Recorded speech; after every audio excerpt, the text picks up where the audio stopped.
പ്രധാനമന്ത്രി പദവിയിൽ നിന്നും നരേന്ദ്രമോദിയെ താഴെയിറക്കണമെന്ന് അറിയാതെയെങ്കിലും ബീഹാർ മുഖ്യമന്ത്രി നിതീഷ് കുമാർ ആഗ്രഹിക്കുന്നുണ്ടോ എന്ന ചോദ്യമാണ് ഇപ്പോൾ പ്രസക്തമായി നിൽക്കുന്നത്.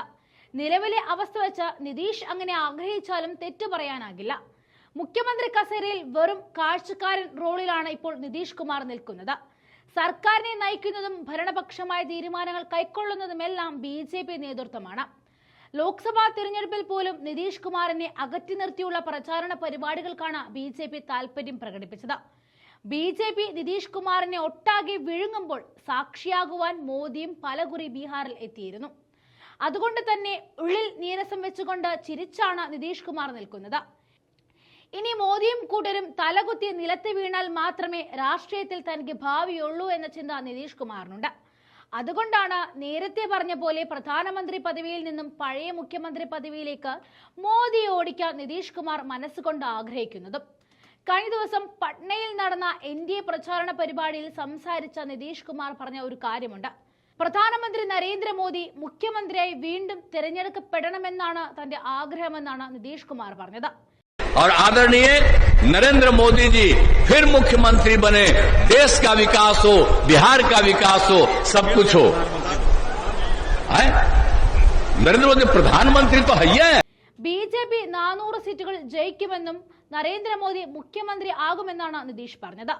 നിതീഷിന്റെ വാക്കുകൾ ഇങ്ങനെയാണ്: നമ്മൾ 400-ലധികം സീറ്റുകളിൽ വിജയിച്ചുകൊണ്ട് വീണ്ടും അധികാരത്തിലെത്തണം. ബഹുമാനപ്പെട്ട നരേന്ദ്രമോദി മുഖ്യമന്ത്രിയാവണം. അങ്ങനെ വന്നാൽ ഇന്ത്യയിലും ബീഹാറിലും വികസനമുണ്ടാവുകയുള്ളൂ. എല്ലാം സാധ്യമാകും. പ്രസംഗം കേട്ടുകൊണ്ടിരുന്ന ഒറ്റ ബീഹാറി BJPക്കാരും കൈയടിച്ചില്ല. കാര്യം മനസ്സിലാക്കാതെ തലചൊറിഞ്ഞ നിതീഷിനെ വേദിയിലുണ്ടായിരുന്ന മറ്റു നേതാക്കൾ തിരുത്തുകയായിരുന്നു. നരേന്ദ്രമോദി ഇപ്പോഴും പ്രധാനമന്ത്രി തന്നെയാണ്. അദ്ദേഹം ഇതുപോലെ തുടരുമെന്നും മുന്നോട്ട് പോകണമെന്നുമാണ് താൻ ഉദ്ദേശിച്ചെന്ന് നിതീഷ് ഉടൻ തന്നെ തിരുത്തുകയും ചെയ്യുകയായിരുന്നു. എന്തായാലും മോദിയും നിതീഷും ഏറെക്കുറെ ഒരേ സമയത്ത് പ്രവർത്തനം തുടങ്ങിയ നേതാക്കളാണെന്ന് നമുക്കറിയാം. മോദി ഗുജറാത്തിൽ പയറ്റിയപ്പോൾ നിതീഷ് കേന്ദ്രമന്ത്രി പദവി വരെ വഹിച്ചു. എന്നാൽ പിന്നീട് BJPയുടെ മുതിർന്ന നേതാക്കന്മാരെ ചവിട്ടി ഒതുക്കി മോദി പ്രധാനമന്ത്രി പദം വരെ എത്തിയപ്പോൾ നിതീഷ് ബീഹാർ മുഖ്യമന്ത്രി കസേരയിലേക്കാണ് ഇരിപ്പുറപ്പിച്ചത്. സ്വാഭാവികമായും ഈ കോംപ്ലക്സ് നിതീഷ് കുമാറിന് പണ്ട് മുതൽക്കേ മോദിയോടുണ്ട് എന്നതാണ് വസ്തുത.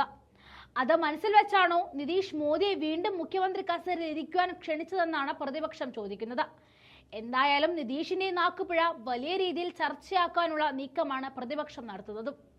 और आदरणीय नरेंद्र मोदी जी फिर मुख्यमंत्री बने, देश का विकास हो, बिहार का विकास हो, सब कुछ हो. नरेंद्र मोदी प्रधानमंत्री तो है.